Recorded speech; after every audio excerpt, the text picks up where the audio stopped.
Hello spiritual seekers, Hare Krishna. Unfortunately this time it will be only audio. Today we're going to look at the first verse of the book Nectar of Instruction by Srila Prabhupada. This book is also known as Shri Upadeshamrita in Sanskrit. In the previous video I told you that this is a book from where we can understand what are the qualities of someone who is having a spiritual life, he's having a spiritual practice. We can understand what are his actions, activities. We can also understand what exactly is a spiritual practice, what is the real spiritual practice. And we can see what is the goal of this spiritual practice, what is the goal of life of someone who is having a spiritual life. Nowadays, if someone starts speaking about subject matters that concern finer material aspects of our life, like feelings, dreams, emotions, psychology, mind, consciousness, and he's very easily being said to be spiritual and to have spiritual subject matters. But this is wrong, because as I said in the previous video, to be spiritual means something exact. It's not something that we can put as a conditioning on something that we like or we want or something like that. Spiritual means science. There is a science about how to live your life spiritually. And as a science, as every science, it has laws on which you can act on. Therefore, if someone wants to have success in the science of the spiritual life, he should understand and follow these laws. One of the books from where we can understand what are these laws and principles regarding spiritual life is the Nectar of Instruction by Srila Prabhupada. So today we're going to read the verse 1, the first verse. And here it is said, a sober person who can tolerate the urge to speak, the mind's demands, the actions of anger, and the urges of the tongue, belly, and genitals, is qualified to make disciples all over the world. As you've noticed, the verse doesn't say that the spiritual person has a shining, he's spreading love everywhere, or he's hugging everyone, or I don't know, the most common new age things that people say about someone who is being spiritual. No, this verse is directly pointing to the main qualities of someone who is having a spiritual life. And this person can tolerate his urge to speak, the mind's demands, the actions of anger, and the urges of the tongue, belly, and genitals.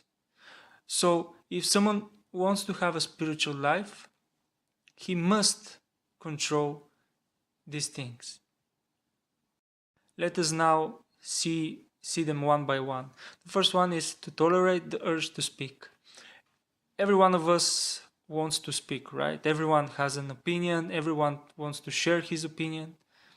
This is why nowadays the social platforms as Facebook, Instagram, Twitter are so successful, because they give opportunity of everyone to have 15 minutes of fame. Everyone is posting his opinion. Doesn't matter whether it's going to be a video, audio, photo, or just words, but everyone is trying to express his opinion, and this is a form of speaking. That's why these social systems, social platforms are very successful now. And you can see that everyone is speaking about everything and everyone else. But this is stupid. This is not helpful to anyone. The knowledge, the science of spiritual life is telling us three things about the speaking of someone who is having a spiritual life. The first thing is that the spiritual person doesn't speak about material subject matters as politics, sports, music, or wherever it is, it's material. Second, okay, he may not speak about material subject matters, but this doesn't mean that he's keeping quiet. He's not speaking at all. This is also not how to say, it's not declared as a proper way to control your speaking. And the third point is, what is the positive engagement of the speech of someone who is having a spiritual life?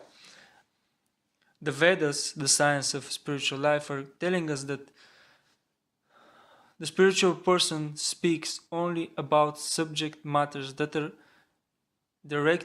connected to the spiritual world, and also about God, the Supreme Personality of Godhead, Shri Krishna. Because by speaking these spiritual subject matters, one purifies his tongue, his mind, and also he purifies whoever is listening to him. So this is very important. Actually, these are the only subjects worth of speaking of, and they're the only one that can purify ourselves and the others. Okay, next one is the mind's demands. Our mind is very powerful too, and also it can be very destructive. Bhagavad Gita is saying that our mind can be either our friend, our true friend, or it can be our enemy. It all depends how we are connecting to our mind. What is our attitude towards our mind? If we let our mind concentrate on material subject matters, like anything, we can not have peace of mind. We won't be able to have peace of mind. Our mind won't be peaceful, won't be steady. But if we concentrate our mind on spiritual subjects like Krishna, Krishna's activities, Krishna's devotees, everything connected to Krishna, then our mind can be fully concentrated and fully peaceful, because everything material is disturbing to our mind, and everything spiritual, everything that is connected to Krishna, to the Supreme Lord, is making our mind peaceful. So this is why the spiritual person is controlling his mind by concentrating it on Krishna again. Next, the actions of anger. Anger can be very destructive, can be very bad, but if it's only being produced by desire to put yourself on the spot, to put yourself on top. So if anger is produced by our desire to be number one, then it is bad. But if our anger is being produced by the desire to protect Krishna and his devotees, then it is okay.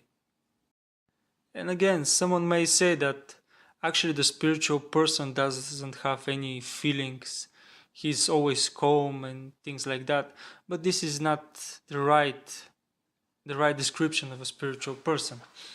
A spiritual person means one who is always connecting everything that he is having with Krishna positively. He's trying to speak about Krishna, he's trying to hear about Krishna, he's concentrating his mind on Krishna. And if there are any feelings, love, friendship, trying to protect, anger, he's connecting them positively with Krishna. That is why the spiritual person can actually, he's the only one that can actually control his anger. Otherwise, again, if you're not connecting it with Krishna, you cannot properly control it. And next, are the urges of the tongue, belly, and genitals. So these are very important because if we are being controlled by our taste of food, we control ourselves only by the things that we like to eat, then it is very, very difficult for us to be able to control our genitals. That is why the spiritual person is taking only food that has been offered to Krishna.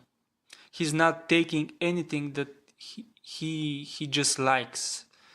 No, in Bhagavad Gita, in Srimad Bhagavatam, Krishna is telling us what exactly should a spiritual person eat and how he should eat it. He is telling that if someone wants to have a spiritual life, he must take whatever I am telling him to take. And Krishna says a spiritual person can take fruits, vegetables, beans, grains, milk. This is the proper food for someone who wants to have a spiritual life. And if someone takes this food, but before eating them, offers them to me with love and devotion, I free him of all the sins. So a spiritual person eats only food that has been offered to Krishna, offered to the Supreme Lord. And after that, it is very easy to control the belly and the genitals. Also, very, very important point is that a spiritual person doesn't have unrestricted sex life, like it's common nowadays. If someone is having, how to say, he's making he's having different and different sexual partners, this is not good, this is not spiritual. So a spiritual person is either not engaging in sex life, or if he is having a wife or a husband, he is having sex only with his wife or husband, and only to produce a kid. Otherwise, a spiritual person is not engaged in sex life, because sex life is the most degrading activity in the material world, because it drags our consciousness deeper and deeper into the material type of thinking, material way of living.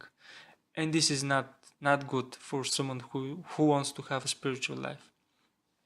And the last part of the verse is stating that this kind of person is qualified to make disciples all over the world. So this means that if someone is having these qualities, he can direct other persons towards the spiritual life, because he is already having a spiritual life.